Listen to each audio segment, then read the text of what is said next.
Hello friends, बरायबाय Bodo Gr.4 official YouTube channel आसा खालामो नोंथांमोना बयबो मोजां दङ दा फाइनाली ADRE official मोनसे शर्ट नोटिस फैबाय जों डिटेल्स को नायगोन आरो बे पोस्टआ जोबोर बुरजा फैबाय Gr.3 Gr.4 नोंथांमोना ऑनलाइन एप्लाइ खालामनो हासिगोन डेटबो ओंखारबाय जों गासिबो डिटेल्स को नायगोन बिनि सिगां जाय नोंथांमोना Bodo Gr.4 YouTube चेनेलाव गोदान हानायसेबां साबस्क्राइब खालामदो नोंथांमोना लाइक खालामदो आसा खालामो बे भिडिअनि गेजेरजों 5000 लाइक्स मोनगोन होननानै सो बेखायनो जायफ्रा भिडिअ नायगासिनो दङ नोंथांमोना बयबो लाइक खालाम कमेन्ट्स खालाम आरो शेयर खालामना होबानो जाबाय दा बेयाव अफिशियल नोटिफिकेशनआ लिंकआ एक्टिभ जाथारसिगोन थाबैनो पाब्लिश खालामथवाखै बेयाव नाथाय जोंहा मोनसे शर्ट नोटिस फैग्रोबाय जेराव जों गासिबो डिटेल्सखौ जों नायबाय थानो हासिगोन गोबाव खालामा जों थांगोन अफिशियल मोनसे शर्ट आपडेटखौ नायगोन जेराव नोंथांमोना क्राइटेरियाखौ मोननो हासिगोन दा गोबां नेगासिनो दंमोन आरो नोंथांमोना आंबो मोनसे बाथ्रा होदोंमोन जे 10 नभेम्बराव सो नोंथांमोना चान्सखौ मोननो थांगासिनो दं होननानै दा फाइनाली मोनसे अफिशियल मोनसे शर्ट नोटिस फैबाय जों बेखौनो दानिया नायनोसै दा बेयाव मोनसे टेन्टेटिभ भेकेन्सि सोबाय Gr.3 हिसाबै 7600 नोंथांमोना मोनदों Gr.3 हिसाबै नोंथांमोना बेयाव भेकेन्सि मोनबाय नाथाय बे भेकेन्सिया बारायगोन नोंथांमोना फार्स्टआव बेबायदि मोनग्रोखायो नाथाय बारायबाय थागोन समजों लोगोसे सो बिनिफ्राय केटेगरि वाइसआव रानखादों सिगांनि बायदि नोंथांमोना बेयाव नायनो हागोन फार्स्टआवनो केटेगरि 1 दङ दा केटेगरि 1 बेनिफ्राय 2 3 बेबायदि रानलांबाय थायो जों डिटेल्सखौ बेयाव नोंथांमोना लाबोदों बेनो जाबाय नोंथांमोना फार्स्टआव केटेगरि 1 आव डिग्री पासफोरनि दा डिग्री पासआव ओरैबायदि केन्डिडेट थायो नोंथांमोननि डिटेल्सखौ होगोन जे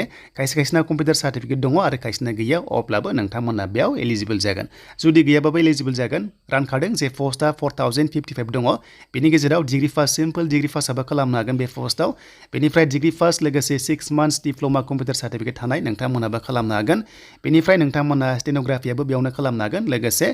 bachelor degree with library science दङबाबो नोंथांमोना बेयाव खालामनो हागोन स्पेशली जायफ्रानोखि कम्पिउटार सार्टिफिकेट गैया नोंथांमोनाबो खालामनो हागोन आरो जायफ्रा दङ बेयाव मैक्सिमाम चान्सआ बारा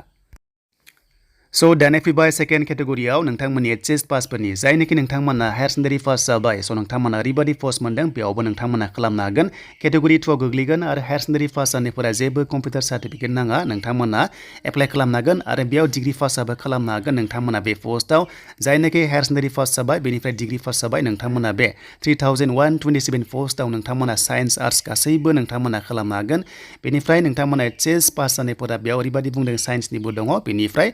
आर्ट्सनिबो दङ नोंथांमोना 3127 पोस्ट मोनदों बेयाव हायर सेकेन्डारि पास जानाय लोगो लोगो हौवाफोर हिन्जावफोर गासैबो नोंथांमोना खालामनो हासिगोन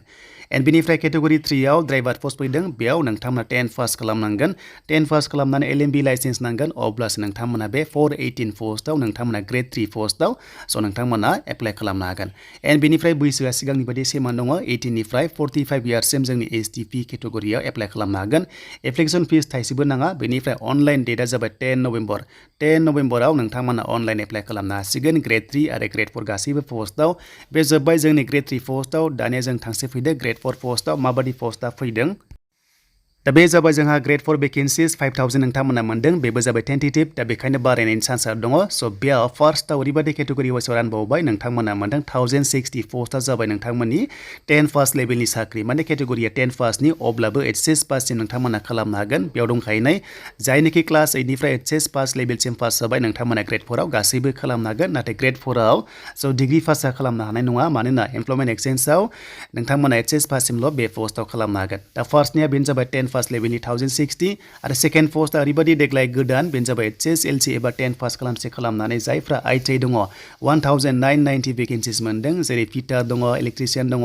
वेल्डार दङ बेफोरनि सायाव आईटीआई गोनांफ्रा बांसिन देग्लाय चान्सखौ मोनगोन नोंथांमोननि Gr.4 वाइसआवहाय एबा 10 पास लेभेलाव आरो लास्टआ जाबाय नोंथांमोननि क्लास 8 पास फरायनाय एबा आन्डार मेट्रिकफ्रा जाबाय 1950 भेकेन्सिस मोनदों Gr.4 आव सो नोंथांमोना गासैबो खालामनो हागोन क्लास 8 पासनिफ्राय एचएस पासआ जायखिजाया Gr.4 पोस्टआव नोंथांमोना खालामनो हागोन दा बेयाव एप्लिकेसन फिस थाइसेबो नाङा देग्लाय थाइसेबो फिस लायाखै एग्जामनि फिस लायाखै बैसोआ सेमानो 18 निफ्राय 45 इयार्स बेनिफ्राय सिलेक्सन प्रसेसआ जाबाय Gr.4 आव एग्जाम बेनिफ्राय भाइभा टेस्ट Gr.3 आव एग्जाम बेनिफ्राय स्किल टेस्ट नोंथांमोना बेयाव पास जाबानो सो नोंथांमोनाहाय साख्रि मोननो हागोन ADRE आव आरो बेनि अनलाइन एप्लाइ डेटआ गासिबो सेम नोंथांमोनाहाय 10 नभेम्बर जानाय लोगो लोगो अनलाइन एप्लाइ लिंकआ एक्टिभ जागोन आरो एप्लाइ प्रसेस भिडिअ नोंथांमोनाहाय Bodo Gr.4 YouTube चेनेलावहाय मोननो हागोन दा बेनोमोन दिनैनि बिग आपडेटआ आसा खालामो नोंथांमोना मोजां मोनबाय हानायसेबां शेयार खालामदो लाइक्स खालामदो कमेन्ट्स खालामदो आरो जायफ्रा चेनेलाव गोदान साबस्क्राइब खालामना लाबानो जाबाय नोंथांमोना आपडेट मोनबाय थानो